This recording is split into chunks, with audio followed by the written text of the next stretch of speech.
Alo, chào Vinh, xin chào các bạn. Hôm nay thì mình chia sẻ cái bánh xíp nha, đặc biệt từ cái bánh tráng. Không có cần phải nhồi bột gì hết á, đơn giản mà ăn ngon. Bánh xíp hay là bánh bột lọc, một món bánh hấp đơn giản, ngon hơn cả bằng bột luôn, dễ dàng, nhanh gọn lẹ. Thì mời các bạn mình cùng vào bếp thực hiện luôn nha. Trước hết là mình có nửa chén thịt heo xay để làm nhân. Khoai tây thì mình xắt một củ ra hạt lựu nhỏ nhỏ vậy nè cho nó ngon. Nấm mèo mình ngâm nở mềm, mình cũng băm nhỏ ra luôn. Hành tím 2 củ mình băm nhỏ nhỏ. Vài cái cọng hành lá cũng cắt nhỏ sẵn. Cho dầu vào trong chảo nha, mình sẽ làm nóng cái chảo trước một cái. Rồi mình sẽ cho hành tím vô. Xào xăng cho nó hành để dậy mùi thơm lên, nó hơi chuyển màu vàng á thì mình hãy cho thịt vô nha. Cho thịt vô là để lửa lớn cho nó săn thơm. Thịt heo với nấm mình làm nhân đơn giản thôi, cùng với khoai tây chút xíu nữa mình sẽ tạo cái mùi thơm ngon cho nhân. Còn nếu không thì các bạn làm thịt và nấm không cũng ngon. Rồi mình cho tiếp là khoai tây xắt hạt lựu vô nè. Rồi nấm mèo băm nhỏ mình cũng cho vô luôn. Có nấm mèo vô thì phần nhân nó giòn sực sực, ăn nó cũng ngon. Còn ngoài ra thì các bạn cũng có thể làm cà rốt hoặc là củ sắn xắt nhỏ. Mình xào cho thơm thì mình cho chút xíu nước vô nha, để cho khoai tây nó chín, tại khoai tây nó cũng lâu chín. Để lửa nhỏ lại thôi, đảo đều một cái cho khoai tây nó chín kỹ, chứ không thôi mình ăn nó sột sột á. Rồi mình sẽ nêm gia vị vô luôn. Thêm vào muỗng cà phê hạt nêm, chút xíu muối, muỗng cà phê đường, cho nhân nó ngọt ngọt một chút nó mới ngon ha. Đây là cái bột cà ri nè, để tạo cái mùi thơm. Mình làm phần nhân cà ri với khoai tây, cho vô một ít. Còn các bạn không thích mùi cà ri thì mình làm cái mùi ngũ vị hương á, cũng thơm lắm á. Cà ri hoặc là bột la ru cũng ngon luôn, tùy ý. Còn không thì mình để nguyên mình xào nhân vậy cũng được. Xào cho nó hơi khô khô lại một chút nha, cho nhân nó thơm ngon. Cuối cùng là hành lá mình cắt nhỏ sẵn đó, mình cho vô luôn. Phần nhân vậy là đã xong rồi, nó chín rồi. Mình để qua một bên đi ha, xào đều một cái nữa. Rồi bây giờ mình bắt đầu đi. Mình sẽ làm cái phần bánh tráng. Mình có ở đây là cái loại bánh tráng dẻo, bánh tráng lạc nha. Làm bánh này phải là bánh tráng dẻo lạc, kết hợp thêm bột năng cho nó dai. Bánh này á, thì mình mua cái size nhỏ thôi à, tại vì cuốn cái bánh xếp mỗi một cái cho nó gọn gọn, chứ các bạn đừng có mua size lớn quá. Size lớn quá là chút mình xếp lại nó sẽ bị dư cái viền á, bỏ cũng phí.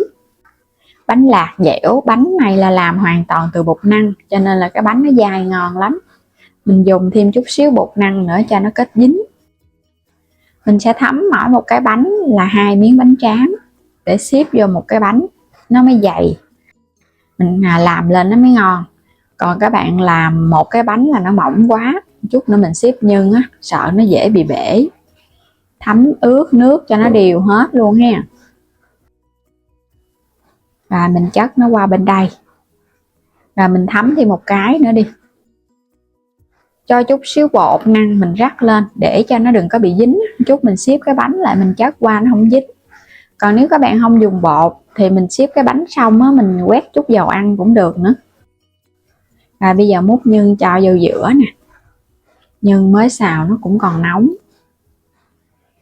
Mình sẽ quét nước xung quanh chút nha, để cho cái viền này nó dính, nó bám chặt hơn, chứ không thôi là nó dễ bị bung mép. Rồi các bạn sẽ túm nó lại. Cái bánh xếp này mình làm cũng lớn á, túm cho nó đè sát vô. Cái viền này còn dư nhiều quá nên mình sẽ cắt bỏ đi. Còn các bạn làm cái bánh mà nó hết cái bánh này luôn thì cái bánh nó quá trời to à. Cắt cái viền đó bỏ đi thì cái bánh nó gọn gàng hơn vậy nè. Xếp lên vậy mình ăn nó cũng không ngán nữa. Vậy là đã xong rồi nè, một cái bánh xếp hấp hay luộc gì cũng ngon. Mình cũng làm tương tự nha. Cho nhân vô rồi cái quét chút xíu nước rồi túm đều lại. Cho hai cái mép bánh tráng nó dính chặt với nhau, thì khi mà mình luộc hay hấp gì nó cũng không có bị bung.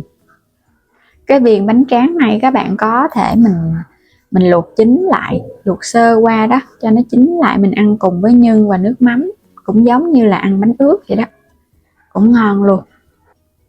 Làm tiếp tục luôn ha. Mình làm xong hết rồi nè. Phần nhân nhiều thì các bạn làm ra bánh nhiều, còn nhân ít thì làm ra bánh ít. Ở đây là mình sẽ làm ra được 12 cái bánh ship với cái lượng nhân giống vậy. Bánh tráng thì còn dư. Bắt sẵn nồi nước sôi, cho chút dầu ăn vô để bánh không bị dính. Các bạn sẽ thả vô mình luộc sơ nha. Tại vì ở đây là bánh tráng nó chín sẵn, nhưng cũng chín sẵn, mình chỉ cần luộc sơ lại thôi à, cho bánh của mình nó dẻo lại, nó ngon hơn. Rồi vớt lên luôn, đừng có để lâu quá nha, lâu quá nó mềm xèo không có ngon đâu. Vớt để cho nó ráo. Mình trụng sơ qua khoảng 1 phút 2 phút là được rồi. Các bạn cho tiếp những cái bánh khác vô. Cho nó ráo thì mình xếp qua bên cái dĩa, quét một chút dầu ở bên dưới á, cho nó đừng có bị dính. Bánh xếp ngon, kết hợp thêm rau sống nữa, sắc nhỏ nhỏ. Nhìn thôi là đã hấp dẫn rồi ha. Một ít hành phi nữa nè. Hoặc là các bạn làm cái dầu hành lá, mình cho lên cũng ngon luôn. Ngoài cái bánh xếp nhân giống vậy, các bạn có thể áp dụng làm cái bánh bột lọc tôm thịt, cũng ngon giống vậy luôn. Thơm phức, dễ dàng. Từ khi mà biết cái cách làm bánh tráng này thì mình thấy học được rất là nhiều cái cách để làm luôn á. Bánh tráng làm ra rất là nhiều món ngon, mà không có cần phải tốn khuấy bột gì hết á, phải tráng chảo gì nữa, cực công. Bánh dẻo dai thơm phức à, không có bị rách cái bánh tráng, tại là mình dùng tới 2 miếng đó. Thấy ngon quá chừng nè. Rồi bây giờ mình sẽ ăn thử ha. Bánh này là phải cho một chút xíu nước mắm chua ngọt, ăn với rau sống nó mới ngon. Nhưng mà mình sẽ ăn không thử xem cái phần nhân ở bên trong nó thơm như thế nào.